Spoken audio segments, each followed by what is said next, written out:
Now, I'm not one to gossip, but I will bring you the tea.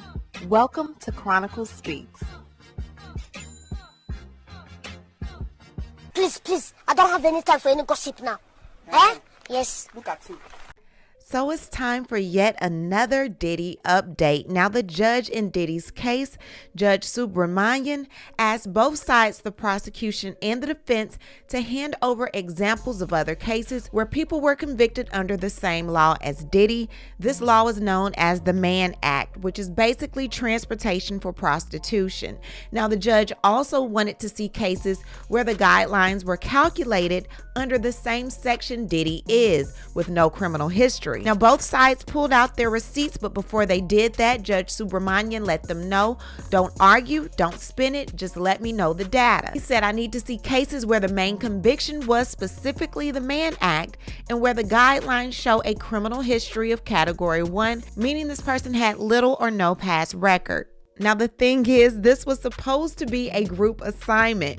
Both the defense and the prosecution were to come together and issue a joint letter. The judge wanted this to be simple, but Diddy's team said no. They said they were unable to exchange their case list with the government in advance of filing and would be submitting their list directly to the court. Diddy's camp looks either uncooperative at best or downright secretive at worst. Now, with both sides bringing in their own examples, the government gave a long list from across the country, and the defense did their thing as well, giving the judge over 60 cases from 2005 to 2024. So what does this mean for Diddy? Although it's highly unlikely, Diddy is facing a maximum statutory sentence of 20 years. That's 10 years for each conviction. Judge Subramanian has the final say-so to give a sentence either above or below the guideline range, as long as he explains his reasons. So we're going to get into all of this and so much more. But before we do, please be sure to subscribe to this channel and hit the bell for notifications so you don't miss out on any news regarding this case and so much more. Now let's get back into it. Now, on September 16, 2024, Sean P. Diddy Combs was arrested at his hotel. I don't think even he thought he'd still be sitting in a jail cell 1 year later, but here we are, almost a full year with no bail, every attempt to get out shot down by the judge. Fast forward through an 8-week trial, and after just 3 days of deliberation, on July 2nd, 2025, the jury came back with their verdict. Diddy was found not guilty on the Big Rico racketeering conspiracy and SEX trafficking charges, but they did find him guilty on 2 counts of transportation for the purpose of prostitution, also known as the Mann Act. So let's be clear, Diddy did beat the government on the most serious charges, but those Mann Act convictions still carry heavy weight.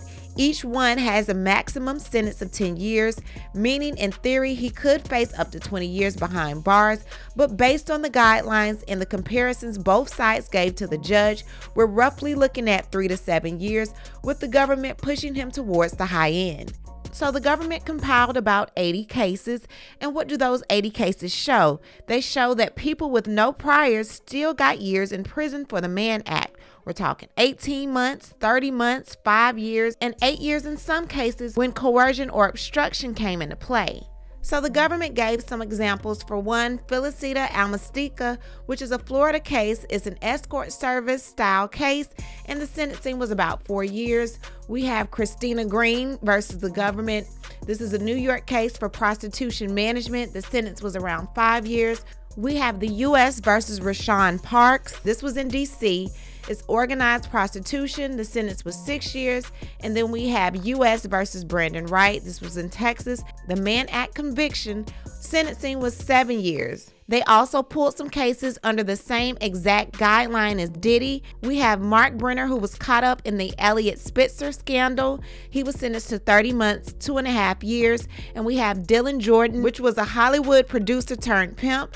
He was sentenced to 5 years. And we have Ronald Tills, who was a retired judge, and he was sentenced to 18 months. So the prosecution's examples show a wide spread, anywhere between 18 months and 7 years, depending on the facts. Judge Subramanian now has a bracket: Diddy's conduct with multiple women, long-running freak-offs, transportation, and the prosecution calling him a mastermind, is being painted closer to those heavier outcomes like Dylan Jordan for the 5 years and Brandon Wright for the 7 years. But the defense is pushing the judge to see him like the lighter cases, older men, first-time offenders, some getting less than 2 years. So Diddy's team took a different approach, and I don't know if it's going to work out on Diddy's behalf.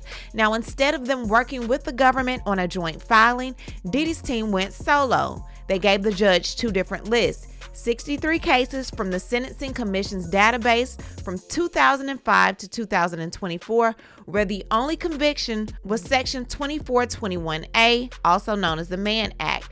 A second, much bigger list of Mann Act cases they pulled from Pacer. Now, they admitted in their own letter that many of these dockets don't have complete info, some sealed, some missing sentencing details, and some where you can't even tell if the guidelines were applied. You ain't got the answers, man. You ain't got the answers.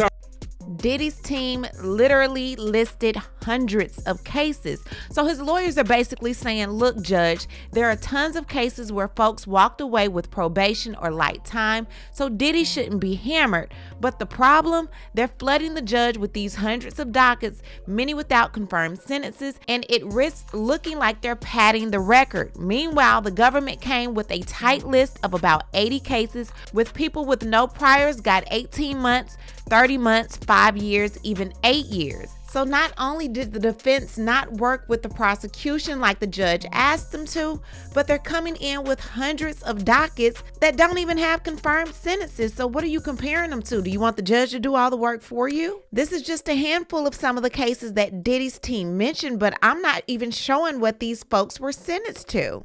So while Diddy's team is trying to say that light sentences are common in this situation, the prosecution is saying stop the nonsense. Plenty of folks did real time, and the judge is left to sort everything out. 2 stacks of receipts, 1 neat and to the point, which is the government, and 1 massive and messy list, which is the defense list. At the end of the day, this is not about who can bury the court in the most paper.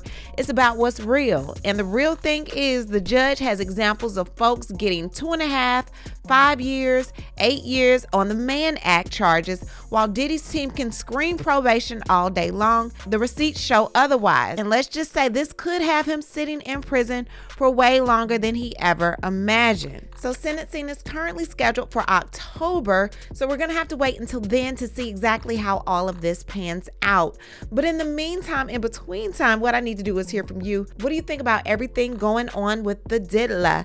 Leave a comment, and you know how we do. We'll talk about it down below. Talk to you guys later. Bye.